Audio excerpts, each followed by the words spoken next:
জর্দা দিয়ে পান খেলে কি ওযু নষ্ট হয়ে যাবে? নামাজে ডান পা নড়ে গেলে নামাজের কোনো অসুবিধা হবে কি? এশার পরে আমি বিতির নামাজ পড়তে পারিনি, এখন কি করব? ওযু করে ক্রিম ব্যবহার করা যাবে কিনা? বাথরুমে বিসমিল্লাহ বলা যায় না, কিন্তু যখন গোসল ফরজ হয় তখন তো বাথরুমে গোসল করতে হয়, সেক্ষেত্রে করণীয় কি? সালাতে অলসতা আসলে করণীয় কি? না জেনে কাউকে মিথ্যা অপবাদ দিলে পরে জানতে পারলে তার কাছে কি মাপ চাইতে হবে? ব্যবহৃত টিভি বিক্রি অথবা কাউকে দিয়ে দিলে গুনাহ হবে কিনা? নামাজের সেজদায় দোয়া করার নিয়ম কি? বাংলায় কি দোয়া করা যাবে? মোহাম্মদ মুনতাসির আপনি লিখেছেন, এশার পরে আমি বিতির নামাজ পড়তে পারিনি, এখন কি করব? এশার পরে যদি আপনি বিতির নামাজ পড়তে না পারেন তাহলে সেক্ষেত্রে ফজরের আগ পর্যন্ত, ফজর ওয়াক্ত হওয়ার আগ পর্যন্ত আপনি বিতির পড়তে পারেন। কিন্তু যদি সেটারও সুযোগ না থাকে, দিন হয়ে গেছে, অর্থাৎ ফজরের ওয়াক্ত হয়ে গেছে, এরপরে আপনি যদি মনে পড়ে যে বিতির বাদ গেছে, তাহলে সেক্ষেত্রে আপনি তখনও বিতির সারাদিনের মধ্যে যে কোনো সময় হলেও বিতির পড়ে দেবেন, যেহেতু এটি বিশুদ্ধ মত অনুযায়ী ওয়াজিব। শারমিন আক্তার আপনি লিখেছেন, ব্যবহৃত টিভি বিক্রি অথবা কাউকে দিয়ে দিলে গুনাহ হবে কিনা? ব্যবহৃত টিভি আপনি বিক্রি করে দিতে পারেন, সেটা বিশেষ করে কোনো ভিন্ন ধর্মের মানুষের কাছে জায়েজ হতে পারে বা মুসলমানের কাছেও জায়েজ হতে পারে, কারণ এটা ব্যবহারের উপর নির্ভর করে। যদি সে ভালো ব্যবহার করে, এখান থেকে ভালো কিছু দেখে, তখন তার জন্য এটা জায়েজ হতে পারে, সেই হিসাবে আপনি এটি বিক্রি করতে পারেন। এমনি নুরুন নবী আপনি লিখেছেন, নামাজে ডান পা নড়ে গেলে নামাজের কোনো অসুবিধা হবে কি?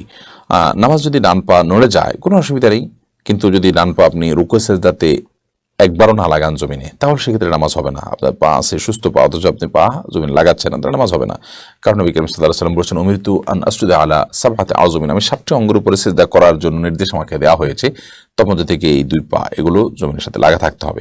তবে সামান্য একটু এদিক সেদিক হয়ে গেল, একটু সময়ের জন্য উঠে গেল সামান্য, আবার আপনি জায়গা রেখে ফেলেন, তাতে কোনো অসুবিধা হবে না।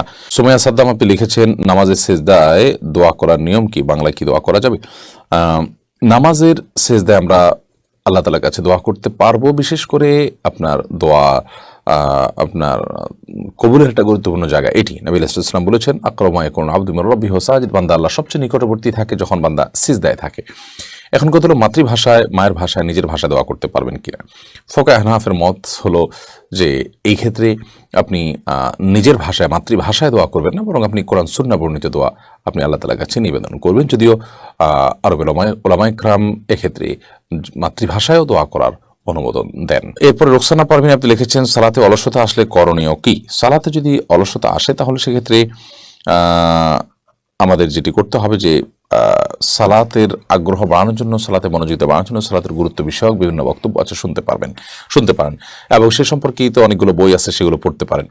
এবং নেককার এবং আব্দে সালেহ বা আল্লাহর প্রিয় বান্দা মুত্তাকি পরহেজগারদের সোহবত এবং সান্নিধ্যে আপনি উঠতে পারেন, ওঠা বসা করতে পারেন, তাহলে ইনশাআল্লাহ বিদিনিল্লাহ সালাতের অলসতা দূর হবে বলে আশা করছি। ফারজানা ফারিন আপনি লিখেছেন, না জেনে কাউকে মিথ্যা অপবাদ দিলে পরে জানতে পারলে তার কাছে কি মাপ চাইতে হবে?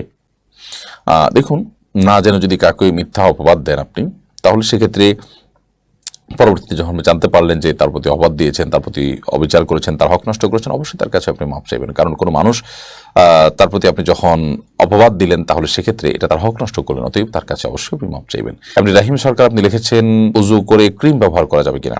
ওযু করার পর ক্রিম ব্যবহার করতে কোনো অসুবিধা নেই। লোশন, ক্রিম, তেল এগুলো ব্যবহার করা যেতে পারে, এগুলো কোনো ক্ষতিকর বিষয় নয়। তানিয়া খান আপনি লিখেছেন, বাথরুমে বিসমিল্লাহ বলা যায় না, কিন্তু যখন গোসল ফরজ হয় তখন তো বাথরুমে গোসল করতে হয়, সেক্ষেত্রে করণীয় কি? বাহির থেকে বিসমিল্লাহ বলে প্রবেশ করবেন, অথবা বাথরুমের ভিতরে গিয়ে যখন ওযুর মতো করে শুরু করবেন গোসল, তখন আপনি মনে মনে বিসমিল্লাহ বলে তারপর বাথরুমে আপনি গোসলের কার্যক্রম শুরু করবেন। রমজান বিপ্লব আপনি লিখেছেন, জর্দা দিয়ে পান খেলে কি ওযু নষ্ট হয়ে যাবে?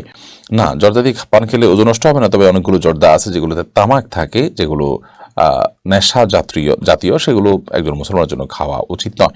তবে যেটা সুঘ্রাণের জন্য, শুধু মুখের সুগন্ধি তৈরির জন্য জর্দা, সেটি খাওয়া যেতে পারে।